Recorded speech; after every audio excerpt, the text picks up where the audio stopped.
2025 ಕೋಟಿ ಕಾಮಗಾರಿಗಳಿಗೆ ಚಾಲನೆ ಸಿಕ್ಕಿದೆ ಅಂತ ಹೇಳಿ. ಆ 2025 ಕೋಟಿ ಬಂದಿರಬಹುದು, ಆದರೆ ಆ ಕಳಪೆ ಕಾಮಗಾರಿ ಆಗಿರೋದ್ರಿಂದ ಇವತ್ತು ಈ ಪರಿಸ್ಥಿತಿ ಬಂದಿದೆ. ಈ ಕಾಮಗಾರಿ ಆಗಿಲ್ಲ ಅಂತ ಹೇಳಿಲ್ಲ, ಆದ್ರೆ ಕಾಮಗಾರಿ ಮಾಡೋರು ಯಾರು? ಆ ಶಾಸಕರ ಕುಟುಂಬದವರು.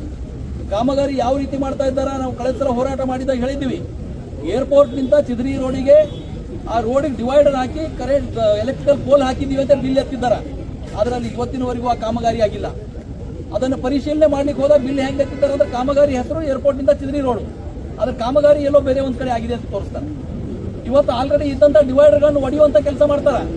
ಆ ಡಿವೈಡರ್ಗಳಿಗೆ ಲೈಟ್ ಇವೆ, ಸ್ಟ್ರೀಟ್ ಲೈಟು, ಅದನ್ನು ಒಯ್ದು ಯಾರಿಗೆ ಮಾಡ್ತಾರೆ ಗೊತ್ತಿಲ್ಲ, ಮತ್ತೆ ಹೊಸ ಮಾಡ್ತೀನಿ, ಒಂದು ವರ್ಷ ಮತ್ತೊಂದು ಬೇರೆ ಕೂರಿಸೋದು. ಎದ್ರ ಕಡೆಯಿಂದ ಭ್ರಷ್ಟಾಚಾರ ಮಾಡೋ ಕಡೆ ರಸ್ತೆಗಳು ಮಾಡಿದ್ರೆ ಇಷ್ಟು ದೊಡ್ಡ ಗುಂಡಿಗಳು ನೋಡ್ತಾ ಇದ್ದೀವಿ. ಗುಂಡಿ ಅಂದ್ರೆ 1 ಫೀಟ್ 2 ಫೀಟ್ ಇರ್ತದೆ. ರಸ್ತೆಯಲ್ಲಿ ಗುಂಡಿ ಕಾಣ್ತಾವ, ಅದ್ರಲ್ಲಿ ಗುಂಡಿಯಲ್ಲೇ ರಸ್ತೆ ಕಾಣ್ತಾ ಇದೆ. ಇಲ್ಲಿ ನಿಡ್ಕೊಂಡು ಇಲ್ಲಿ ಒಂದು 100 ಮೀಟರ್ ನಮಗೆ ರಸ್ತೆ ಕಾಣ್ತಾ ಇಲ್ಲ, ಆಮೇಲೆ ಆ ಕಡೆ ರಸ್ತೆ ಕಾಣ್ತಾ ಇದೆ. ಇಲ್ಲಿಂದ ರಸ್ತೆ ಎಲ್ಲಿಗೆ ಹೋಯ್ತು? ಇದೆಲ್ಲ ಶಾಸಕರ ಸಂಬಂಧಿಗಳು ಭ್ರಷ್ಟಾಚಾರದಲ್ಲಿ ಈ ರಸ್ತೆ ಹೋಗಿದೆ. ಅದಕ್ಕೆ ಇವತ್ತು ಈ ರಸ್ತೆ ಸರಿಯಾಗಬೇಕು, ಜನರಿಗೆ ಮೂಲಭೂತ ಸೌಕರ್ಯ ಸಿಗಬೇಕು ಅಂತ ಹೇಳಿ ಹೋರಾಟ ಮಾಡ್ತಾ ಇದ್ದೀವಿ. ಆದ್ರೆ ಮುಂದಿನ ದಿನಗಳಲ್ಲಿ ನಮ್ಮ ಹೋರಾಟದ ದುರುಪಯೋಗ ತಗೊಳ್ಬಾರ್ದು.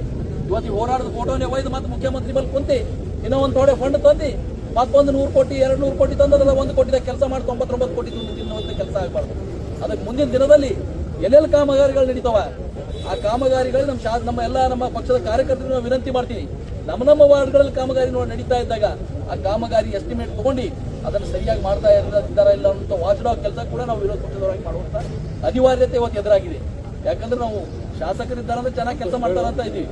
ಎಲ್ಲಿಯೂ ಶಾಸಕರ ಕುಟುಂಬದವರು ಭ್ರಷ್ಟಾಚಾರ ಗುತ್ತೇದಾರಿ ಮಾಡಲ್ಲ, ಅದ್ರ ಇದರಲ್ಲಿ ವಿಶೇಷತೆ ಇದೆ. ಅದಕ್ಕೆ ಮುಂದಿನ ದಿನದಲ್ಲಿ ಆದಷ್ಟು ಶೀಘ್ರ ಈ ಎಲ್ಲ ಪಾಟ್ ಹೋಲ್ಗಳು ಮುಚ್ಚಬೇಕು, ರಸ್ತೆಗಳ ರಿಪೇರಿ ಆಗಬೇಕು, ಅದು ಕೂಡ ಗುಣಮಟ್ಟದ ಕಾಮಗಾರಿ ಆಗಬೇಕು ಅಂತ ಹೇಳಿ ಇವತ್ತು ಒತ್ತಾಯ ಮಾಡ್ತೀವಿ. ಒಂದು ವೇಳೆ ಅದನ್ನೇನಾದರೂ ಮಾಡದೇ ಇದ್ದರೆ ಮುಂದೆ ಬರುವಂತಹ ದಿನದಲ್ಲಿ ಇನ್ನು ಬೃಹತ್ ಹೋರಾಟ ಹಮ್ಮಿಕೊಳ್ತೀವಿ ಅಂತ ಹೇಳಿ ನನ್ನ ಮಾತಿಗೆ ವಿರಾಮ ಹೇಳ್ತೀನಿ. ಧನ್ಯವಾದ.